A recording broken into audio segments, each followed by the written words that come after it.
I am here before you, Father. Mold me according to your will.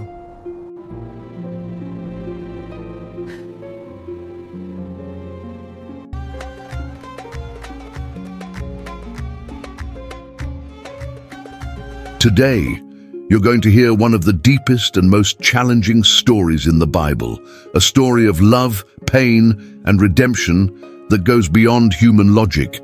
His name is Hosea, a prophet chosen by God not just to speak powerful words, but to live out a mission that would pierce his heart in a way no one could ever imagine. This man, faithful and righteous, received a calling from God that shattered every expectation. He was commanded to marry a prostitute. To many, that would seem absurd, even cruel. But to God, it was the perfect reflection of the unconditional love he has for his people. You might be asking, why would God do something so scandalous? Why choose a righteous man, someone who kept his commandments, to live out something so humiliating in the eyes of the world? Because God wanted the story of divine love to be lived, not merely spoken. He wanted the world to see it, not as words, but as real action, felt in the flesh. He wanted everyone to know how deeply he loves, even when people drift away, get lost, and become unfaithful. This is not a common tale of betrayal and forgiveness. It's not only about a man who keeps loving his wife even after being betrayed. This story reveals the struggle of God himself, who loves an unfaithful people, a people who turn to idols, and yet he does not abandon them. He seeks, he calls, he rescues. Now put yourself in Hosea's place.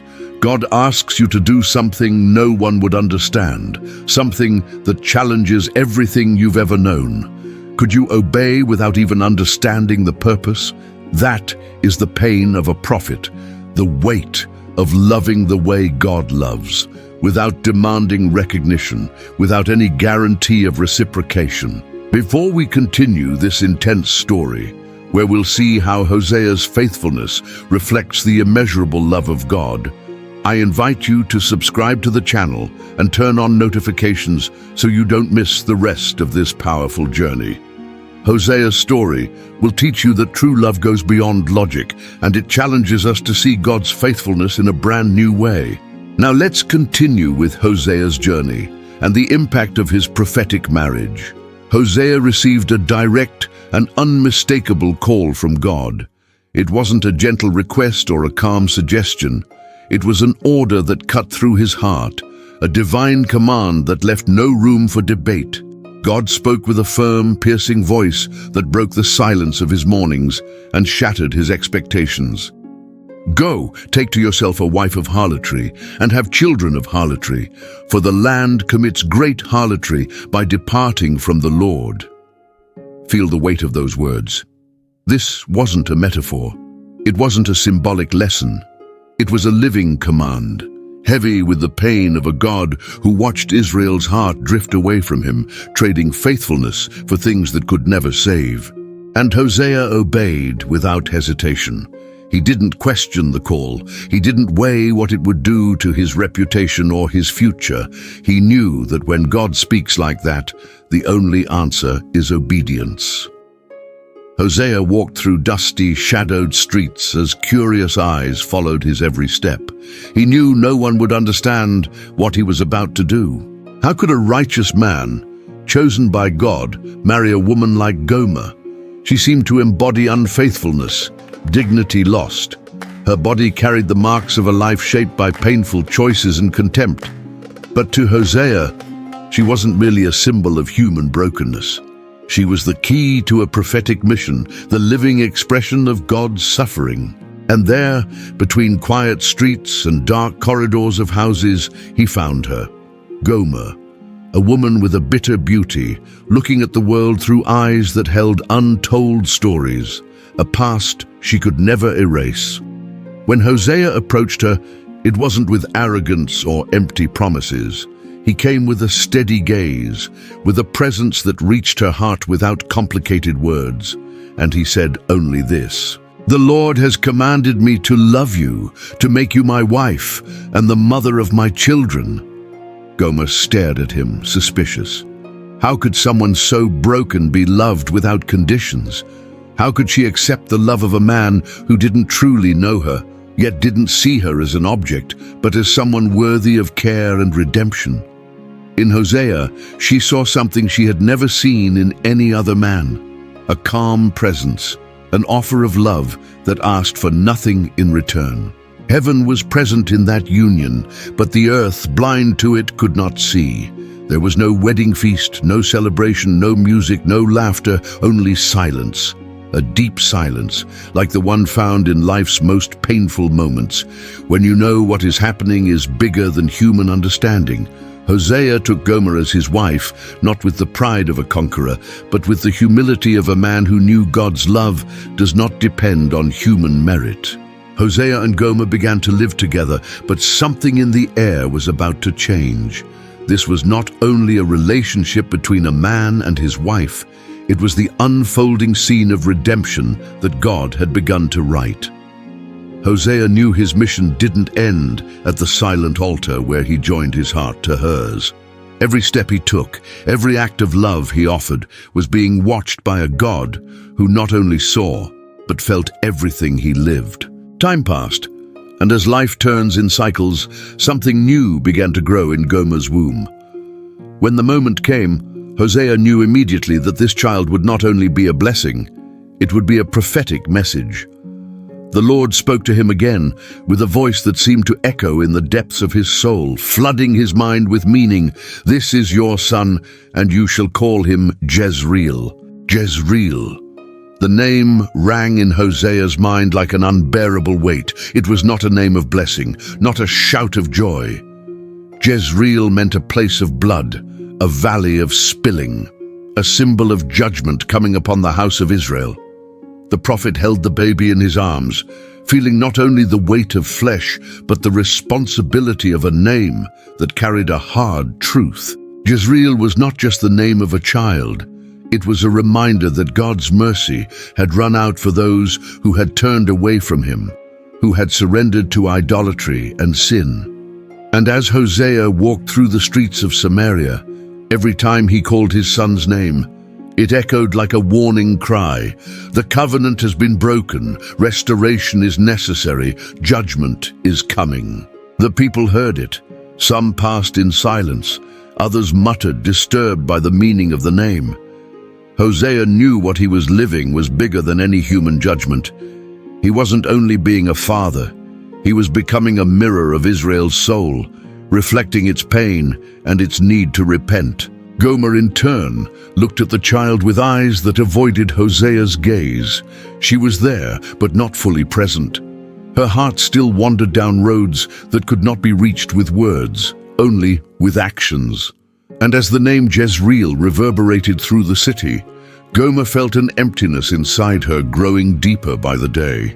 Hosea loved that son, but he knew his love was not enough to save Israel. He was only fulfilling the role God had entrusted to him, a mission that had more to do with the faithfulness of God's heart than with any personal feeling. Every time he looked at Jezreel, he felt the weight of the prophecy unfolding and the sorrow of a God watching his people drift away to worship other gods. But in the quiet of the house, where Gomer wandered from room to room without truly being present, the prophet knew the real work of restoration began there. Not only in words, but in the small daily acts of obedience. Hosea's home, which should have been a place of peace, was becoming a silent battlefield, where the fight was not only against sin, but against the unbelief of a people who had traded faithfulness for something empty. Hosea and Gomer continued on, but the tension hanging over the house only grew. The days felt heavy, and Hosea's love, faithful and steady, didn't seem enough to reach his wife's heart. She was there physically, but her spirit still wandered down the same old paths. Hosea knew the mission God had given him would not be easy. He wasn't only dealing with Gomer's sins, he was facing the reflection of Israel's own heart, which had traded true worship for false promises. And when Gomer's womb began to grow again, Hosea felt that once more heaven would speak through pain. A second pregnancy came, this time with an even heavier weight of expectation. Hosea knew that every act of love toward Gomer wasn't only about her, it was about Israel.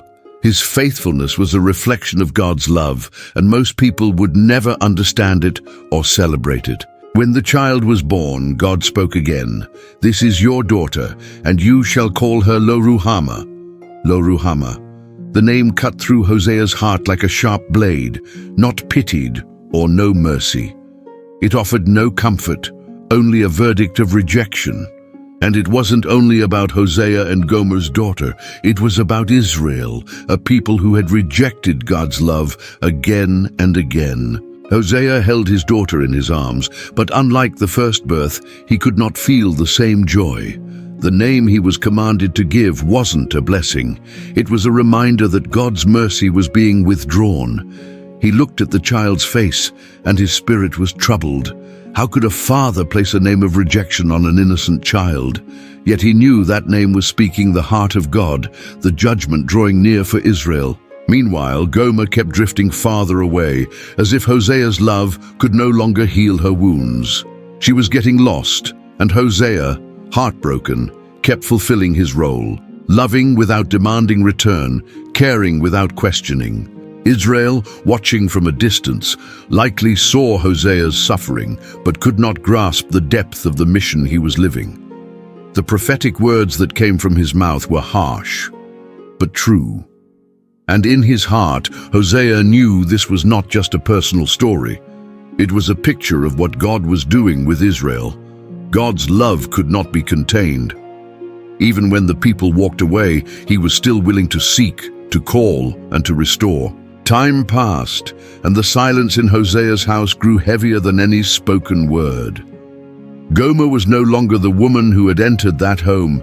She was physically present, but her heart, her spirit, still wandered down the same old roads. Hosea knew something was wrong. Without words, he felt her distance. He still loved her, but love, many times, is not enough to keep someone near. And one morning, Gomer simply wasn't there anymore. She left without warning, without explanation. She left behind the children, the husband, the home Hosea had prepared for her. She walked away like someone closing a chapter with no intention of reopening it.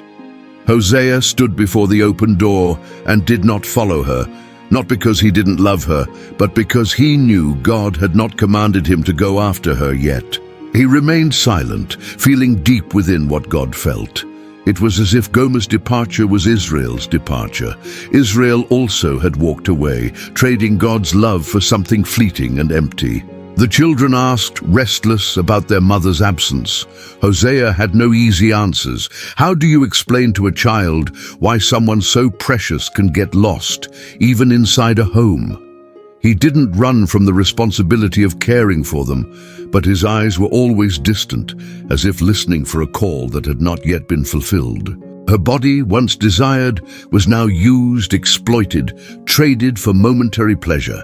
She was sold, not because she had no choices, but because she had been stripped of value.